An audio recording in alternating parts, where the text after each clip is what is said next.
What's up, y'all? It's Travis Fowler Harkrider bringing you another week and a selection for Best Wrestling Show of the Week.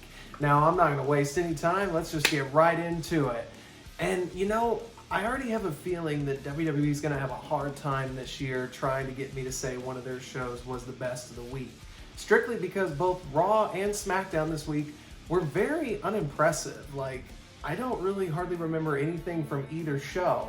That's how irrelevant I felt like both shows were.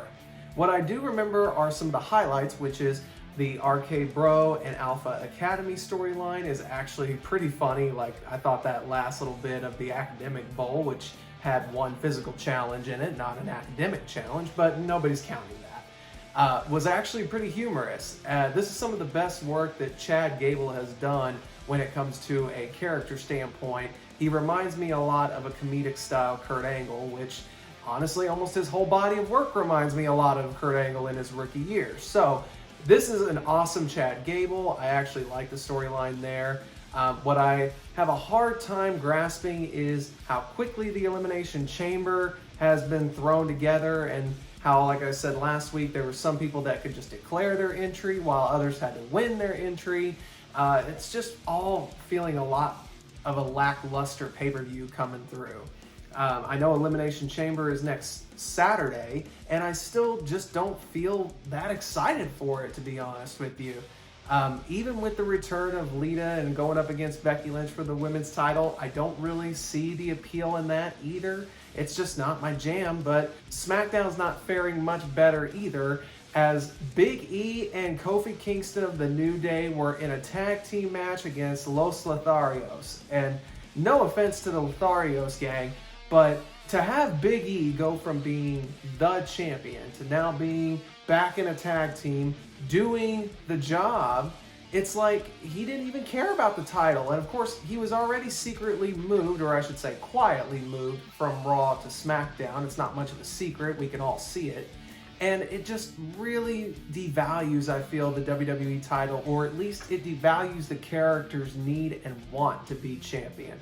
There's a reason why back in 2000 and 2001, 2, 3, and maybe a few other years after, that guys, when they would lose the title, you knew they wanted that title back. They did everything they could to get it back, and you just don't see that a lot anymore. Aside from that note on SmackDown, the rivalry with Naomi, Sonya Deville, and Charlotte Flair, along with now Ronda Rousey being thrown into the mix, it upped the ante a little bit as well, as we saw a confrontation, if you want to call it that, between Sonya and Ronda after the Charlotte and Naomi women's title match, which of course saw Charlotte win. There was no surprise in that. But what is surprising is how Ronda's in-ring work is still very choppy. Now, according to some news, WWE sent her a ring to train in so that she could knock some of the ring rust off and be prepared for her comeback. But honestly, if this is the best that she can do when it comes to being prepared, I think we still have a long way to go before Mania gets here, because right now, it's just not looking favorable. Other than that, we had interviews again with Goldberg and Roman leading up to their match at Elimination Chamber. Next week they'll have the face-off, and this feud also is just very lackluster. Don't really care. We know how it's going to end. It's just, let's get this over with, all right? Now, on to the good wrestling. Again, it was a tie between Impact and AEW. Impact Wrestling, of course, has been doing the Honor No More storyline, which if you caught my episode last week, you heard how much I've raved about it and still do. They did a great job building upon that story, as we saw a member of the Impact team being sent home, that being Josh Alexander. In storyline, he is being sent home for being unruly and a little bit of a hothead to deal with. So they had to find a new replacement for their team. Of course, it was originally going to be Jonathan Gresham, who has shown that even though he is with the Ring of Honor crew, so to speak, as their champion, he's not in favor of what Honor No More is doing. So they were trying to recruit him, but he was attacked backstage by some mystery assailant, and that opened the door for the guy who was already trying to campaign to get on the team as the replacement, Steve Maclin, who has done a great job when it comes to character work as well as intensity. They did put him on the team, and I do think this is still going to be a great match. We also saw the continuation of W. Morrissey and Moose. They did a great job of Morrissey going into a no disqualification match with Brian Myers, and it was a great matchup that saw a 2 powerbomb into thumbtack spots to Brian Myers. Bravo Myers for that.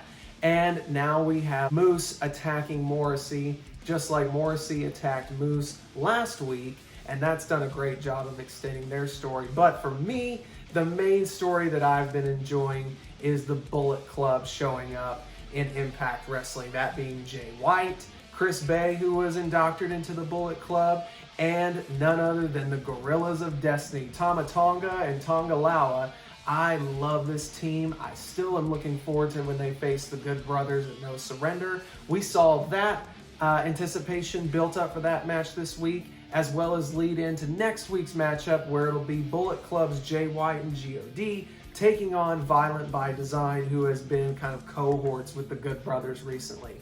Overall, great storytelling. Josh Alexander being kept in the world title picture without having to actually be in the world title match is doing great favors for him.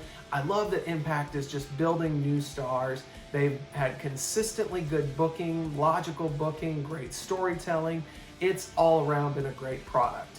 On the AEW side of things, we saw a great main event matchup between Lance Archer and Hangman Adam Page that saw Hangman pick up his second win in his second title defense after he did a pole vault or somersault over the referee since the top rope was busted to hit the buckshot lariat through tables. It is insane. It was a good matchup, a lot of insane spots. We saw a blackout from Lance Archer onto some steel steps from the ring apron.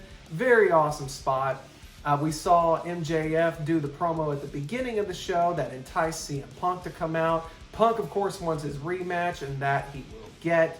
We saw Jon Moxley team up with him later on in the night as a mystery tag team because they were the ones that prevailed over FTR to get the eventual rematch between MJF and CM Punk. So that is definitely something that is going in AEW's favor. But the big news that came out of AEW this week was twofold. One, Bullet Club leader Jay White showed up, and he made an instant impact by making his intentions known that he's looking at coming over to AEW to do a stint. It's awesome seeing a New Japan guy, and more importantly, a BC member show up on AEW Dynamite again. And of course, the debut of Limitless Keith Lee, who took on Isaiah Cassidy and named a now famous throw that he did in the match after the late, great James Avery's Uncle Phil character in The Fresh Prince. It is something. If you haven't seen the GIF, please go out of your way to search for it. Isaiah just flew right through the air. It's a great, great moment. And of course, he advanced on into the Revolution ladder match that we have coming up. And I'm thinking he's a strong favorite to win it. But we'll see where it goes, and we'll see who the other participants are to get thrown into that ladder match at Revolution as the weeks come. Of course, the Inner Circle imploding with Santana Ortiz laying down the challenge to Jake Hager and Jericho next week in a tag team matchup to see who's the superior team of the duo. Sammy Guevara walked away from the Inner Circle tussle and said, if you can't work your crap out, then I don't need to be in the Inner Circle anymore. Great storytelling from both Impact Wrestling and AEW, as well as great wrestling action. So between the two, who was I giving it to? Not by a lot, but I'm gonna have to pick AEW Dynamite for this week. And I honestly had a hard time doing that because Impact has been so consistent recently. But I honestly think AEW just eked out a better show, just by a little bit.